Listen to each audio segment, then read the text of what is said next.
Investigation के अंदर तो हमें समझना होगा कि क्या हमारे पास अभी तक जितनी इंफॉर्मेशन वो सर्कमस्टेंस एविडेंस है, सर्कमस्टेंस के अकॉर्डिंग इंफॉर्मेशन है। हमारे पास कोई कंक्रीट एविडेंशियल ऐसी इंफॉर्मेशन नहीं है जिसे हम ये कह सके कि ये 101% स्पाई है। तो ऐसे में एटीएस को क्या करना पड़ेगा या इन्वेस्टिगेशन एजेंसीज को क्या करना पड़ेगा, इसमें हमें समझना होगा कि जब वो ये कहती हैं कि मैं यहाँ पर 13 मई को आई और 2 जुलाई को पकड़ी गई, उसके बीच में जो 20-50 दिन है वो कहाँ रही, कहाँ गई, किससे मिली।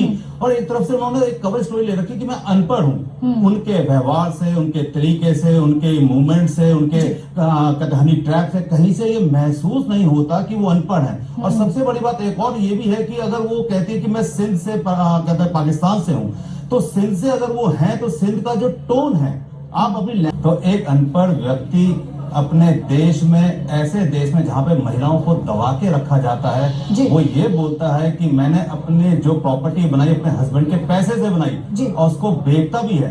तो देखिए, इसके लिए पढ़ाई लिखाई तो करनी होगी, कहीं ना कहीं तो उसने साइन भी किए होंगे, प्रॉपर्टी को बेचा भी होगा। वो प्रॉपर्टी को बेचती है, उस पैसे से वो 6 लाख की टिकट लेती है और हमारे देश में एंट्री कर जाती है। क्या ये इजी है? नहीं, बिल्कुल नहीं। और सबसे बड़ी बात एक और, किसी के परिवार के जो लोग हैं या तो आर्मी में या सेना में अगर होते हैं तो उस परिवार के जो और सदस्य होते हैं उनमें ना एक देशभक्ति की भावना आ जाती है। तो उसके परिवार की, जैसे उसका भाई है कहते हैं आर्मी में है, उसका जो चाचा है वो पुलिस में है, ये सब लोग एक कहते हैं सर्वेंट है गवर्नमेंट के, और वो भी पाकिस्तानी गवर्नमेंट के और सेना के। तो ऐसे में हम कैसे माने कि वो लेडी जिसने कभी नहीं बताया कि मेरा भाई पुलिस में, आर्मी में, वो इतनी आसानी से सारी जगहों से निकल जाती है, किसी को थोड़ा भी शक नहीं होता, ये संभव है क्या? देखिए, एक बात समझनी होगी, जैसे अभी आपने एक क्वेश्चन उठाया था मनी ट्रांजैक्शन। जी, मनी ट्रांजैक्शन दुनिया में 2-3 तरीके से हो सकती है, तो हवाला या किसी और के अकाउंट में, या दोस्त या परिवार किसी और के अकाउंट में, अपने अकाउंट में नहीं लेना।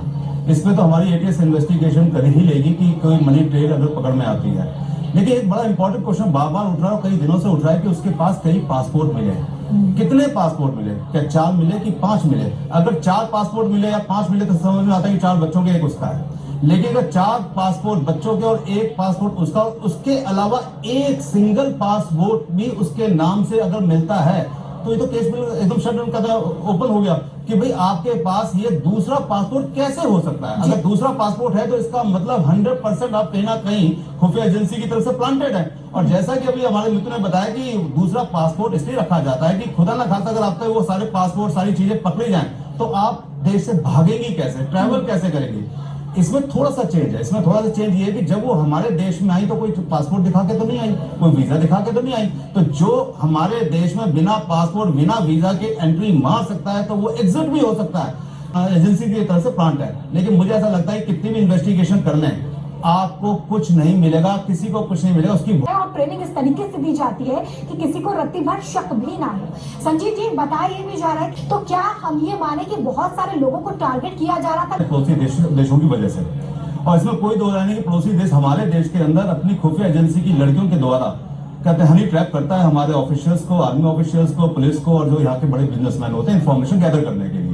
लेकिन जैसे जैसे वो एक्सपोज होता गया, उसने अपनी स्ट्रेटेजी बदलनी शुरू कर दी। और हमें ऐसा लगता है कि अब वहां से उन लेडीज को, जो खुफिया एजेंसी की उनकी लेडीज हैं, उनको यहाँ पे भेजा जा रहा है सॉफ्ट टारगेट चुनकर। सॉफ्ट टारगेट का मतलब ये होता है कि अगर हम हार्ड टारगेट समझे आर्मी का कोई ऑफिसर या पुलिस का कोई ऑफिसर, तो उनकी अपनी इंटेलिजेंस की नजर उनके ऊपर होती है। तो वो किसी लेडी के साथ अगर इन्वॉल्व होंगे तो ये बहुत जल्दी पता चल जाएगा, वो एक्सपोज हो जाएंगे।